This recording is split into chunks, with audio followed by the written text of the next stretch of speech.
ます森尾町レディオ今日もお相手は私 Comment ça va あなたの隣人会 Ça fait longtemps qu'on s'est pas vu.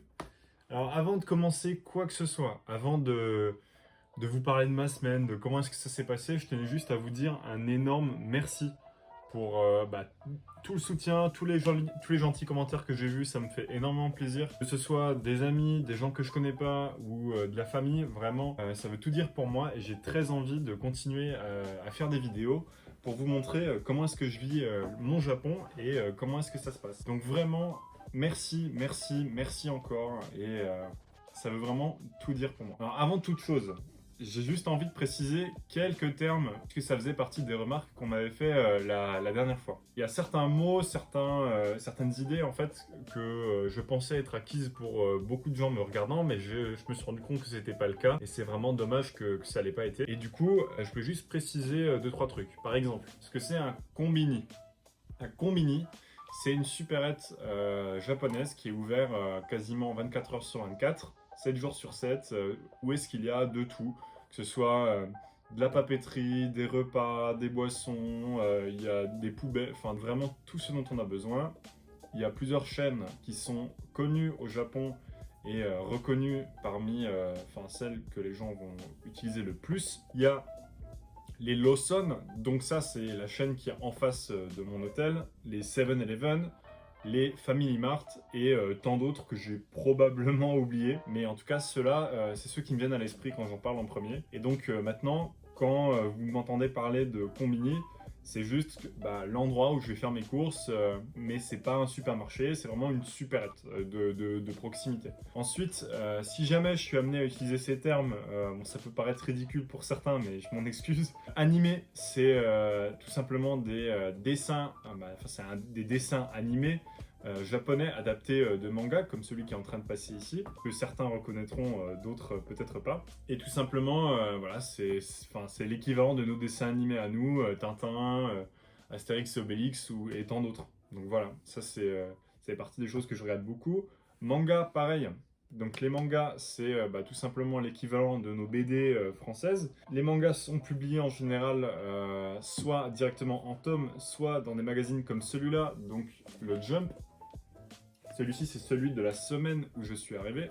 Donc, petit souvenir que j'ai envie de garder jusqu'en France. Je l'enverrai chez moi, je ne vais pas le garder, c'est de la place un peu inutilement perdue. Enfin, les derniers mots que je vais probablement expliquer, ce serait tout ce qui est autour de la nourriture, cup noodle, bento, onigiri, etc. Tout ça, je vais y venir et dès qu'il y aura quelque chose à expliquer, je le ferai. Mais par exemple, un bento, c'est simple, c'est des boîtes repas qui sont à emporter ou qu'on peut faire chez soi aussi.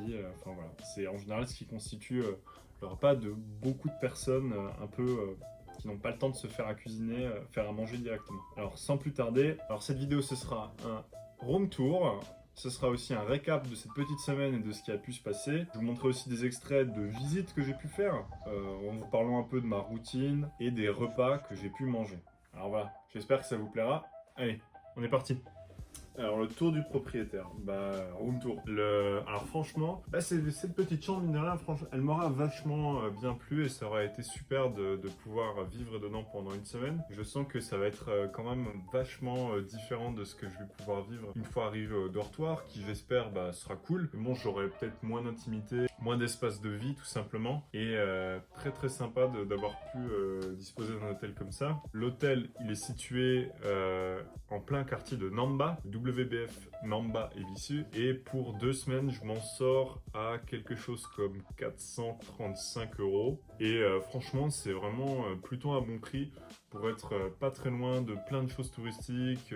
Tout est faisable à pied. J'ai pas encore pris le métro évidemment puisque je suis confiné, mais en tout cas je recommande vraiment l'hôtel qui est très cool. Je vous laisse avec la vidéo de présentation de la chambre. Voilà mon room tour. Alors l'entrée elle est comme ça, donc j'ouvre avec la clé que l'hôtel m'a donnée. Ensuite, donc cette clé je m'en sers pour refermer et allumer les lumières, puisque je peux pas les allumer si je ne l'ai pas. À droite, j'ai un petit miroir, donc voilà. À gauche, tout de suite, les toilettes et la salle de bain qui est assez grande. En réalité, je pense que c'est beaucoup plus grand que ce que j'aurais au dortoir. Hop, lumière. Là, à ce moment-là, il y a la baignoire qui est assez grande pour que je puisse prendre des bains et les fameuses toilettes japonaises que je ne peux que recommander, surtout le siège chauffant. Je vous conseille à tous d'essayer au moins une fois si vous avez l'occasion d'aller au Japon. Et ensuite, le dressing, où est-ce que j'ai pu mettre mes affaires, les manteaux. On arrive dans la salle de vie, donc là où est-ce que je dors, où est-ce que je fais mes devoirs, où est-ce que je mange. Là, comme je le montre, il y a 2 grands lits, mais un seul me suffit très largement. Ici, bon, c'est un peu le bazar, je m'en excuse, mais il y a le bureau où est-ce que je prends mes cours, donc là où est-ce qu'il y a l'ordi et la télé. La télé, je la regarde pas très souvent, mais j'ai quand même pu regarder certains dessins animés, certaines séries qui étaient vraiment pas mal. Là, magnifique vue sur l'autoroute. Malheureusement, c'est pas top, mais bon, ça va. C'est très bien vitré. Écoutez la différence. On peut clairement entendre l'autoroute dès qu'on ouvre un minimum. Mais bon, j'ai aucun souci par rapport à ça. Je suis plutôt habitué à dormir avec du bruit. Et voilà, pour fermer, j'avais besoin des 2 mains. Et voilà, c'est la fin de mon room tour. Alors maintenant qu'on a fait le tour de la chambre, je vais vous parler un peu de la routine que j'ai eue pendant ces 15 jours de confinement. Alors, mon planning, c'est le suivant. Donc, enfin, voilà. Je pense que je le mettrai ici. Enfin, on verra bien. Donc, j'ai des week-ends de 4 jours, une semaine sur 2. Et globalement, je me lève très souvent vers 7 h pour ensuite faire des cours. C'est sympa puisque je peux retrouver... certains de mes amis en ligne qui eux finissent leur soirée ou alors échanger avec d'autres gens à ce moment-là. Et globalement pendant la journée, je me repose, je peux regarder la télé japonaise qui jusqu'ici m'a vraiment bien plu et ça m'a beaucoup aidé pour apprendre au niveau de la langue. Matin, midi et soir, je vais au combini pour aller acheter de quoi manger. Et avant 13 h tous les jours, je dois me faire biper la température à l'accueil pour être sûr que j'ai pas le virus, en tout cas que j'ai pas de symptômes de température. Et pendant ces journées-là, en général, on essaie de sortir peut-être 30 minutes, 1 heure au moins le temps pour faire le tour du quartier, histoire de pas juste rester tout le temps dans sa chambre et pas trop déprimé. Ça nous a permis de faire quelques visites. Mais les visites qu'on a faites, faut savoir que même si on est censé être en quarantaine, on a le droit de sortir, il n'y a aucun souci par rapport à ça, et on fait très attention. On sort aux heures où il y a le moins de personnes dehors, on porte tout le temps un masque, on se désinfecte tout le temps les mains, donc vraiment pas de souci par rapport à ça, on n'a enfreint aucune règle, et je tenais à le dire pour ceux qui pensaient que c'était pas très bien de sortir éventuellement. On n'a vraiment eu aucun souci par rapport à ça.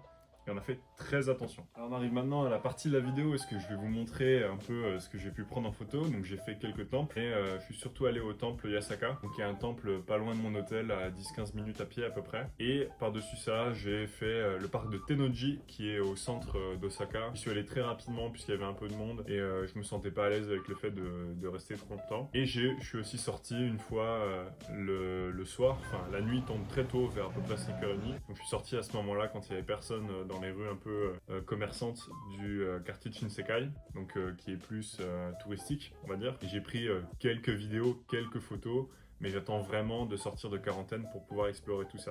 Je vais vous laisser avec certaines vidéos de ces visites qui j'espère vous le plairont. On se retrouve dans quelques minutes.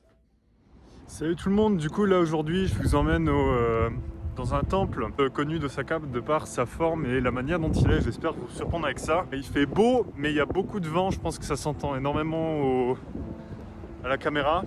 Mais voilà, hâte de vous montrer tout ça et du coup on se retrouve au temple. Des bisous.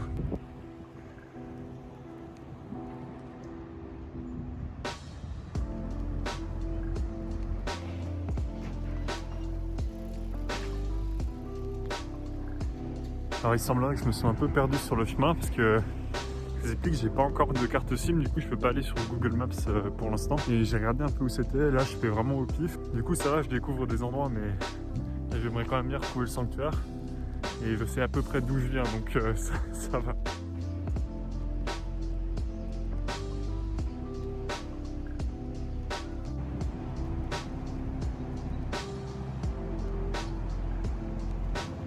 C'est vrai que j'ai tourné en rond, mais là apparemment j'y arrive.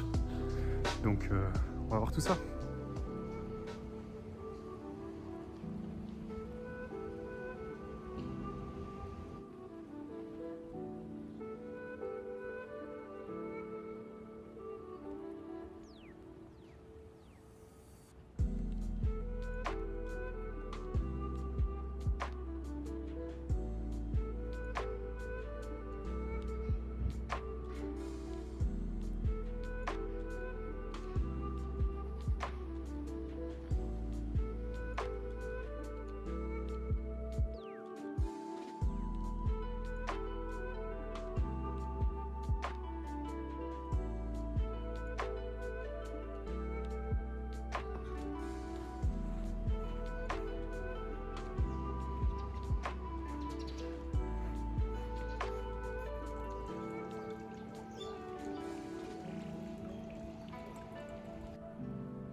Ok, donc comme vous avez pu le voir, là je viens de sortir du temple. C'était très pareil, émouvant. Enfin, moi je sais que à chaque fois ça me fait de l'effet ce genre de temple. Et du coup ce qui est spécial, c'est cette espèce de gueule géante où se situe un hôtel, comme vous avez pu le voir sur la vidéo. Je pense y retourner et refaire à peu près les mêmes choses. Là je me redirige vers l'hôtel.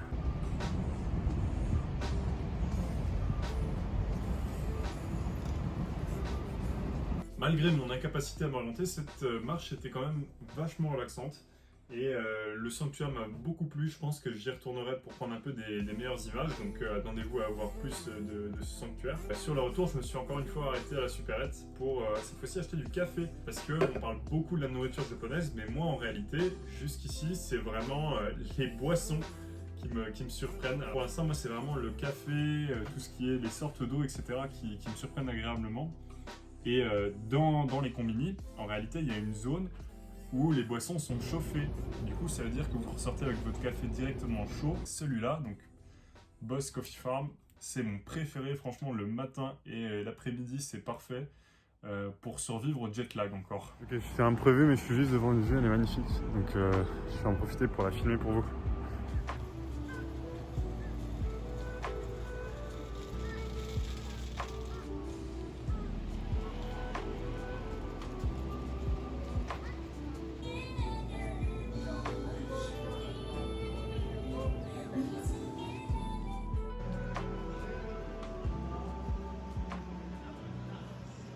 Après les vides, ce dont on m'a demandé le plus d'avis dessus, c'est évidemment la nourriture.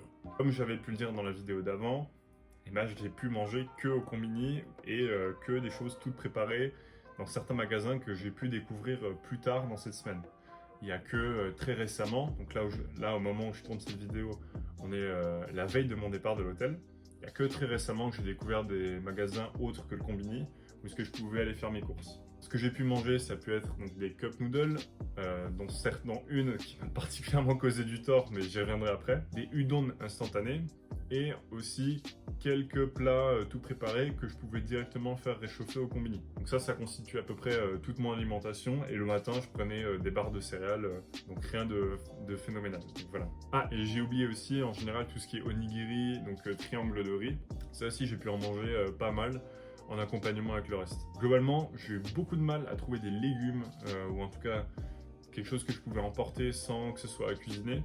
Et ça a été vraiment un problème puisque d'habitude j'en mange pas mal et je suis végétarien. Mais j'ai complètement changé mon alimentation au Japon et je mets en pause le fait d'être végétarien. Donc je reviens dans le FC carnivore. Donc je reviens dans l'équipe des carnivores et des amateurs de viande et de poisson. Donc quand je serai beaucoup plus stable et que je pourrai enfin cuisiner, j'essaierai de retrouver au plus possible une alimentation végétarienne. Comme la dernière fois, je vais vous laisser avec une vidéo de ce que j'ai pu manger. Alors je profite de ce moment de calme juste pour mettre quelques extraits de repas que j'ai eus, puisque je ne savais pas vraiment où les mettre.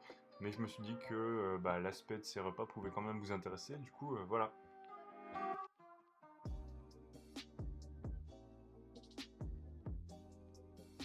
Yo, alors là on est lundi 9, quelque chose comme ça. Et là du coup, je teste pour la première fois des plats vraiment très chauds depuis récemment. Parce que je les fais réchauffer là-bas. Avant je prenais vraiment que donc des onigiri. Du coup je teste un omuraiso. Donc une omelette chauffée avec du riz et de la sauce. J'ai encore jamais goûté ça avant, puisqu'à chaque fois il faut parler au comptoir avec les employés du combini. Mais là je m'améliore, je m'améliore. Et voilà, du coup je vais vous montrer à quoi ça ressemble. Voilà omurice, donc l'omelette que je vais faire couler là-dessus.